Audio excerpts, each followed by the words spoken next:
I like to call them the Coinbox 3, Shiny Mark, Sonix, and Swargo, and it's going to be a great way to start it off here. But Zap, of course, hasn't beaten Sonix 0-2 in lifetime history, but if it's ever going to happen on any given Saturday at any given event, it will be at Coinbox IRL too. Yeah, and he's going to make Sonic work for it. I mean, because I've always kind of conceptualized Bowser Jr. in my head as discount Sonic in a lot of ways.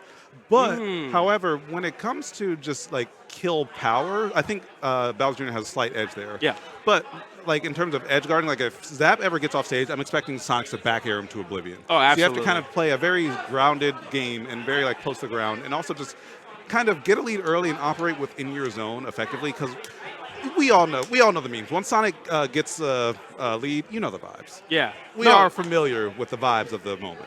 Yeah, I mean, it's kind of where he's able to kind of test the mettle of the vibes, if you will, at Coinbox every single week. So it's exciting to see him here and doing it versus Zap. And I like that you mentioned kind of Bowser Jr. kind of fitting in the same similar niche as Sonix, or Sonic, I should say. I mean, Sonic, basically the same thing at this point. Interchangeable at this point, yeah. But yeah, burst options, a lot of really good advantage state with juggling, but like you said, having the edge in raw kill power, whereas, of course, Sonic having the advantage in the offstage game will create a very dynamic matchup between the two. I expect to see a lot of edge guarding. I expect to see Zap getting the shield pressure going immediately, trapping Sonix into situations where he can't really get a lot of effectiveness out of the movement, pinning him down, getting grabs, big juggle combos. The up air is incredibly important in this matchup. You need to have it ready. You have to just be so on top of it. If you're, first thing in the morning, people start their day with a cup of coffee. Zap is starting his day with a cup of Sonix. I mean, that's a tough one to pull to start it off, but I think it'll be a good one. I was about to say, like, starting off your day with a Sonic matchup, did you even try to have a good day?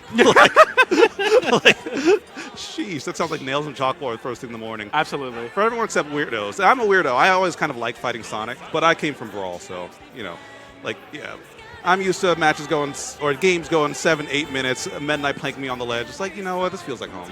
Yeah, I started in Ultimate, but I have much more knowledge in the Melee side of Smash's history, but there's that YouTube channel, Brawl Alternative, I've been watching, and I'm like, wow, Brawl was crazy, man. Like, I used to watch, Meta Knight Dittos, but that's like not even the beginning of the history of Brawl and how everybody like was able to get something out of a game that really didn't want you to do that. They really got a lot out of it, and I think that's kind of similar to what the players are doing here at Coinbox and what Team Liquid and Coinbase has been able to do, constantly pushing the competition forward no matter what is stopping them, and it's been a really great year for that for sure. Yeah, and kind of to build off with what you said, I feel like playing Bowser Jr. in year 6 of Ultimate's meta is kind of doing similar things that you were just talking about with Brawl. Yeah. Like this character on paper, a lot of people wrote off after like year 2. It's like, oh, Bowser Jr. is like, after we stop getting hit by F Smash at the ledge, then it's like, oh, okay, this character's not much to really talk about. But now in year 6, we have players like Zap still pushing the meta as far as they possibly can, and we'll see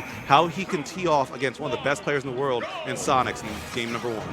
Yeah, absolutely. It looks like it could be a button check, but every time I say it is a button check, Sonix, it's not with Sonix. Maybe we're just getting into the action here. Oh no, this looks kind of real, actually. Dude, I can never tell between the two, because a lot of it looks like a button check, but not really. yeah, we got confirmation for production. Yeah, it's real, so great. Starting off already.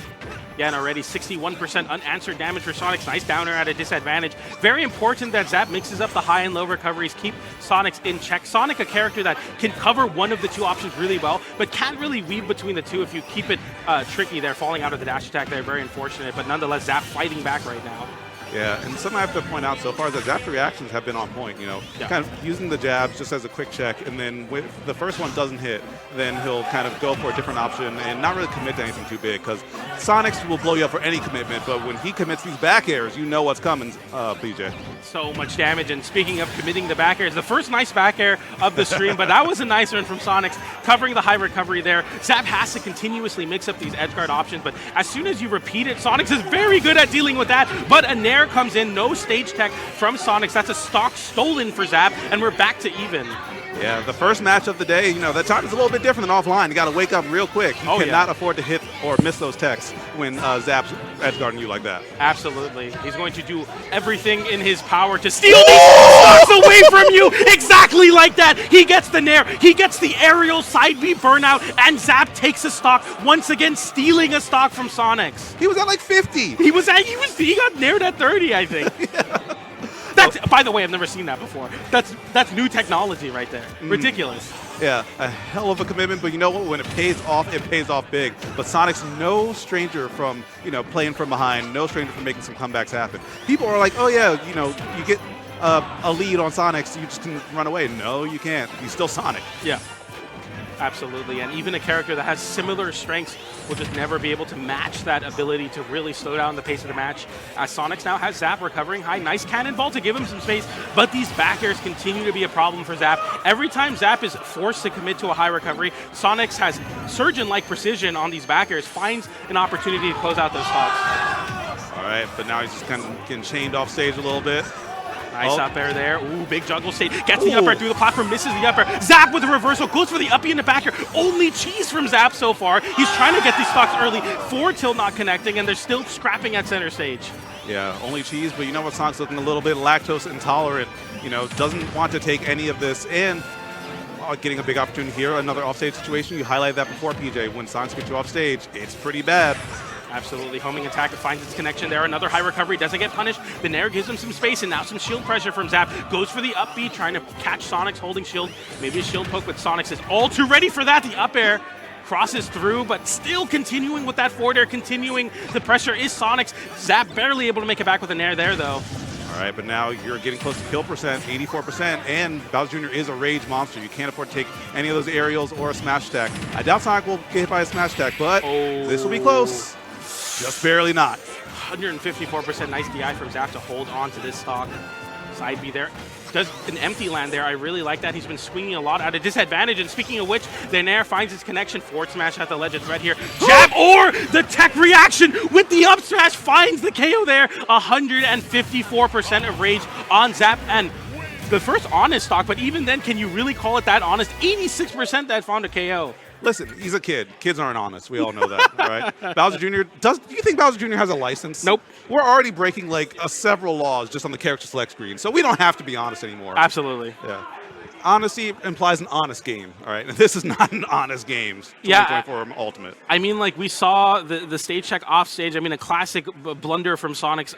When you rely so heavily on the edge guarding sequence, you're thinking of everything but, reversals like that. And Bowser Jr. is afforded the ability to kind of stall off stage a little bit. You get a side B, you can jump afterwards. It stalls you in the air quite a while. So you can afford to kind of mess around down there, get those reversals. And I think the Nair into burnout side B aerial off stage was a ridiculous call out from Zap, but immediately setting the stage of, even though we're offline, we're in your quote-unquote environment, I will still show up with the same swagger that has gotten me all those placements at Coinbox. Yeah, and what's especially nasty about that setup is what was Sonic's going to do there when that happened? Because, you can double jump, but double jump might not get you out in time. Nope. You can up B, and then you're just going to have to drift in and get blown up for it. You can air dodge, and you die because you're so low.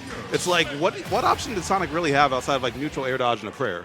When I first started playing Ultimate, I would play Charizard, and I'd hit my family members with Nair side B. It kind of reminds me of that, but that looked real. What I was doing was fake. What Zap is doing, he did it on one of the best players in the world. So we'll see if Zap can continue to replicate that success. I don't expect it to be, but anything's possible here at Coinbox IRL 2, a high recovery. Nice air dodge there from Sonix, but getting caught holding on to the ledge. And right now, Zap coming out of the gates ready to go. And air dodging into the stage right there. Sonix is kind of getting bullied. But despite all that, the damage hasn't really been racking up quite as quickly as I'd expect. Lots of openings for Zap, but Bowser Jr. is having a hard time converting that into the big damage numbers right now. Absolutely. We see an up B there from Zap. A very common option, especially when Sonix is charging a spin dash. He's able to put a hitbox down on the ground and force Sonix to either cancel it or go for something a little bit more passive, and continuing to hold the stage control very effectively is what we were talking about earlier on, where you want to cage in the Sonic. You don't want to let him get that movement going. Yeah, not at all, not at all. Or a little bit greedy by Sonix. Is that going to... Oh, not getting the back hit, but even still some solid damage. And Rapid Jab would not kill there. It would be close, though. Yeah, absolutely. Especially as Bowser Jr. was drifting backwards. Up air gets armored through there. Very important key in that matchup. Nice homing attack into the back air, forcing the American air dodge in. Okay, the burnout. Once again, not enough to KO coast to coast, though. Yeah, so now we're going to have to recover the Mexico. Ooh, my kidneys felt that one. What do you even do there? Because the Koopaling was also covering the stage. So if you try to, dash up there, Bowser Jr. can pick up his Koopaling and throw it and get shield pressure. So he gets the grab anyway. Tough spot for Sonix to be in. Already Zap showing some new innovations in the matchup. Yeah, definitely keeping some stuff in the pocket for this day. I mean, with the rivalry that you were speaking of, that's the kind of stuff that kind of keeps you in the lab. Like at midnight, it's like, I'm going to hit this dude with this, and it's going to be so nasty. All right, I'm saving this until later. So Zap definitely showing that he's been in the lab and ready, preparing for the smash. Absolutely. Nice conversion there, getting this forward air, but not quite enough to KO. The up air doesn't catch either. That move causing problems for many Sonic players, Sonics alike. Nice pop-up there, looking for this juggle to find the confirmation on this stock. The Nair is also a great juggle option if you can get the strong hit. That will find a KO as well, but Zap playing absolutely elusive right now. Not really camping per se, but more so just being very careful on where he's putting out these hitboxes. No easy damage, no easy KOs for Sonix right now. Something else I'm noticing is that when Zap is having to just kind of float down higher, you take less knockback when you get hit by the cart. And Sonic doesn't really have anything to kind of sneak above unless you kind of fall into him with back air or something like that. So we're seeing these obscene percents happen because, yeah, Sonix just doesn't have an angle to effectively attack Bowser Jr. here. Absolutely, landing back onto stage with that, getting the Nair to cover high. Goes for the Koopa toss there to try to continue to put pressure. Zap has reached 228% already. Sonix, I mean, you were talking about, the difference in this matchup being that they both have burst options, but Zap has way more kill power in Bowser Jr., and you're seeing it now. This is some crazy Sonic-ritis. The forward air not KOing, 236% after the hit. Can you find an edge guard here? No, you cannot. The Koopaling in hand throws it away and back to center stage. I'm kind of worried here. I think you get killed by a burnout in the corner, a forward smash as well. So Zap, I mean, even now making it even more scary. You're up 3 stocks to 2, but you're still with an opportunity to take even more away. And on top of that, PJ, we have been talking about, the neutral. I forgot to mention the time. Oh, wait. Not enough to KO, okay. Yeah, there's only 3 minutes, 30 seconds on the clock, and Sonix needs to make some big plays happen now, and that's not how it's going to start. But an SD in that situation is brutal when your opponent has 3 stocks and 250%, PJ. 250%, and Zap is holding true. The forward air not KOing. They're hitting. He hit the body hitbox, so the body hitbox, I believe, takes less knockback. Yeah. So that's a big opportunity. Finally, the Nair not only hitting the head, but also just straight up KOing with a strong hitbox. Able to find the landing aerial there. You can never count a Sonic out, especially not at the caliber of Sonix, but a dash attack sets up some nice corner pressure for Sonix here. Zap fighting back with the up air Nair. So much damage there and continuing to push his extra credit. And now the onus is really on Sonix to make any plays. There is no reason for Zap to just kind of press forward haphazardly. He'll press the buttons to kind of cut off avenues that Sonix is trying to approach in, but other than that, Zap does not have to do anything too drastic here. Yeah, absolutely. It's a lot of coverage and proactivity from Zap, and that's the name of the game versus a character like Sonic that is just so much faster in there. The dash attack finds a connection, but looking for some more damage there, getting the homing attack into the back air. Air dodge in, Sonic kind of committing hard on the back air, looking to find the KO there. Double up air, doesn't find the other spring, but nice damage. You got to find the stock pretty early here if you're Sonic, though. Yeah, a little bit surprised that we haven't seen some of these forward smashes at the ledge. Granted, Zap hasn't been grabbing the ledge too often.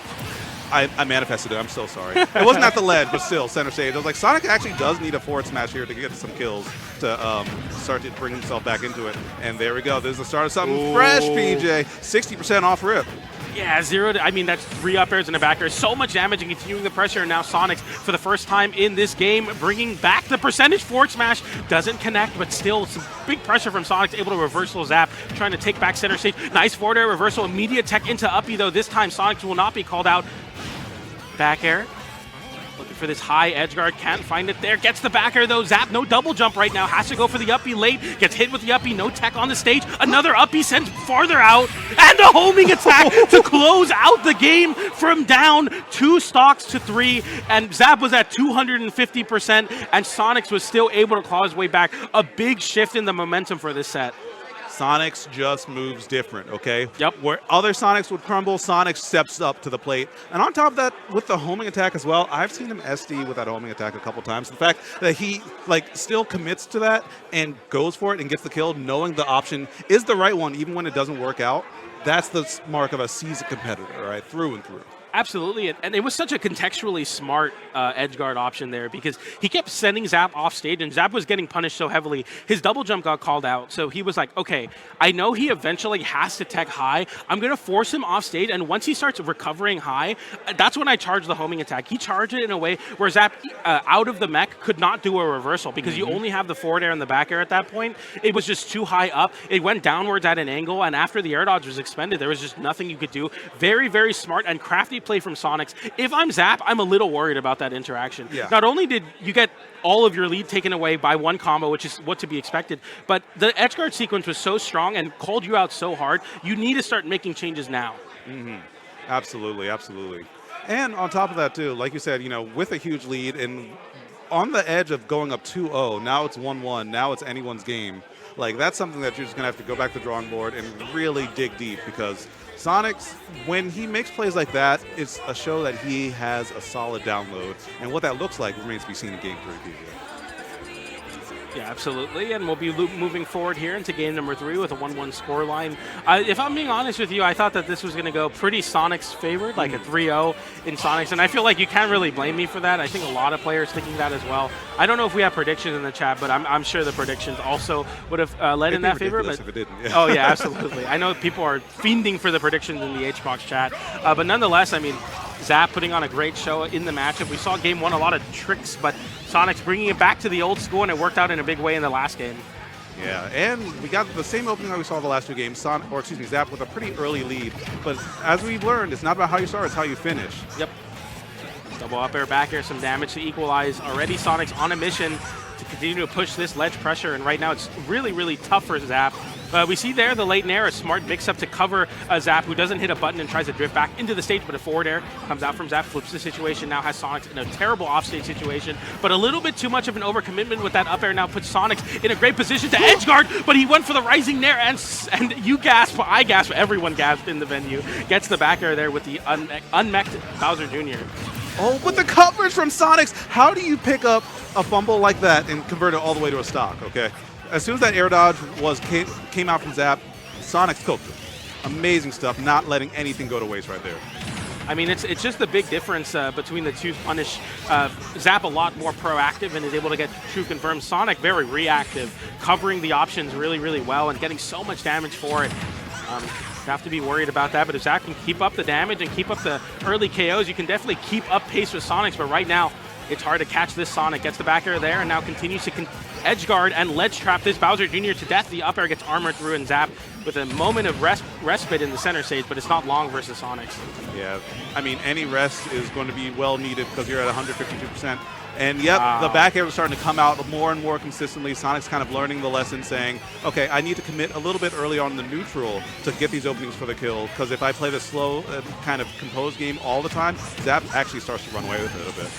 Yeah, absolutely. You don't want to see, shades of the second game. Even though Zap didn't win, it was very, very taxing, I'm sure, on Sonix. I mean, 255%, nowhere you want to see, especially when you're playing Sonic, but going for the up air there, trying to cover the platform, gets the big spin dash back to center stage, picks up the projectile as well. Scary spot to be in for Zap, able to fight his way back, but right now he's getting a lot of these side B startups called out by Sonix, which is very, very bad. You need that side B as a way to create some burst option potential for Bowser Jr.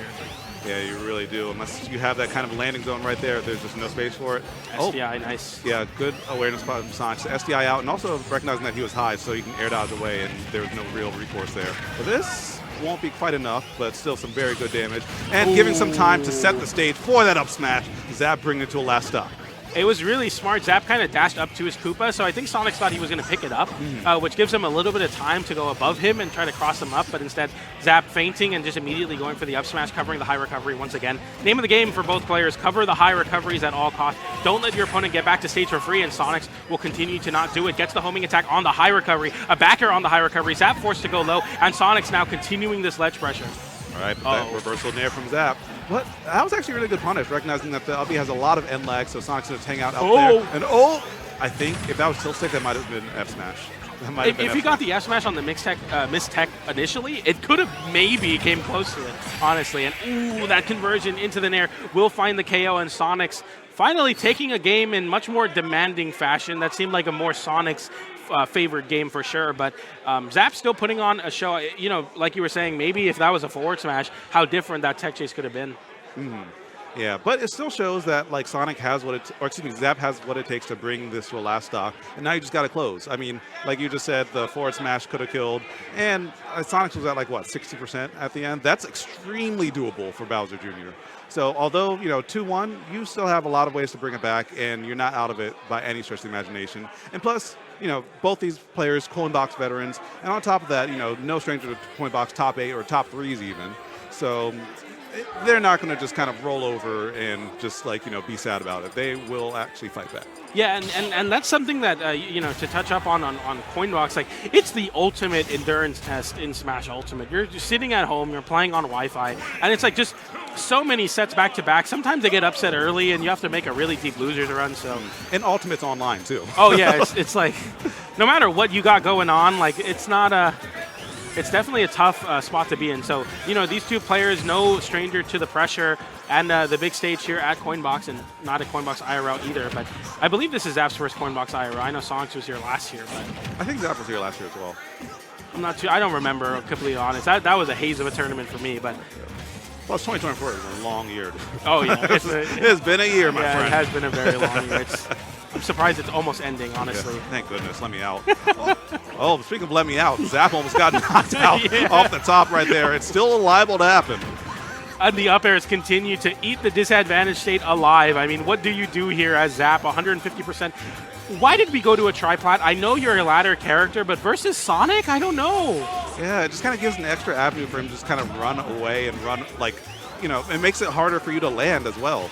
Like, once you get stuck on that platform, Sonic, it doesn't matter where he's at. He has speed to just kind of get right underneath you and make your life awkward.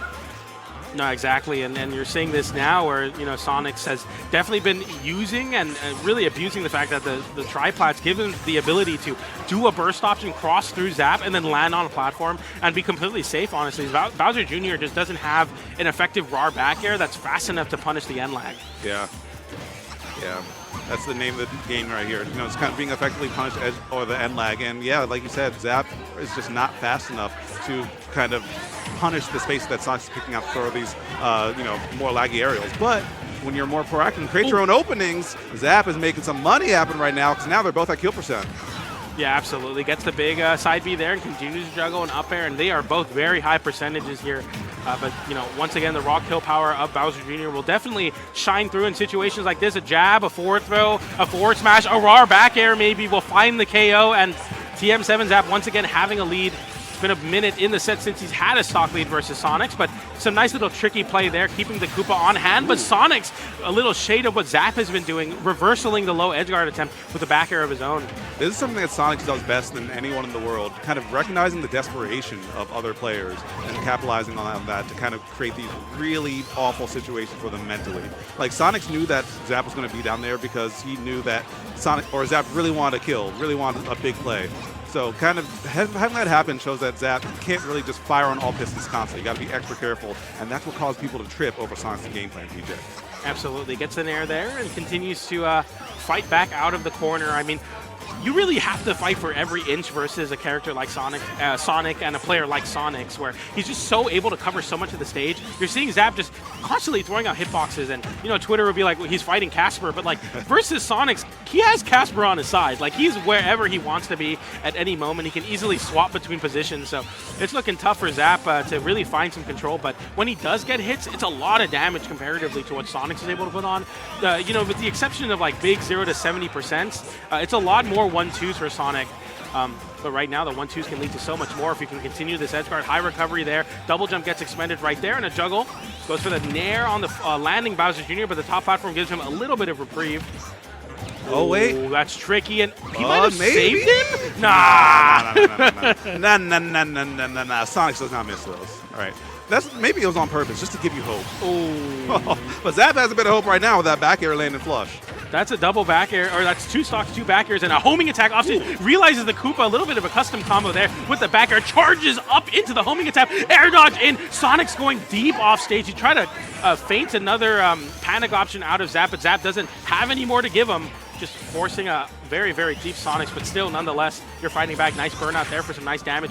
Punished immediately with the conversion into the homing attack. The late back air sends him away on the top platform. Landing up air into back air sends him to the other side. I'm not done with you yet. 126%. Sonic continues to put the pressure onto Zap. The timing mix-ups as well, just keeping the offense so versatile. Zap doesn't know which way the next hit's going to come, and that just means that you're holding shield and not actively, pushing the issue and not getting that damage on there. The damage is really starting to differentiate even more and more at 156%. It really is time for Zap to do or die, and that down air could be the start of something. And still swinging for the fences, but Sonix is going to find it first and take game number 4 in the set, 3-1. Yeah, I mean,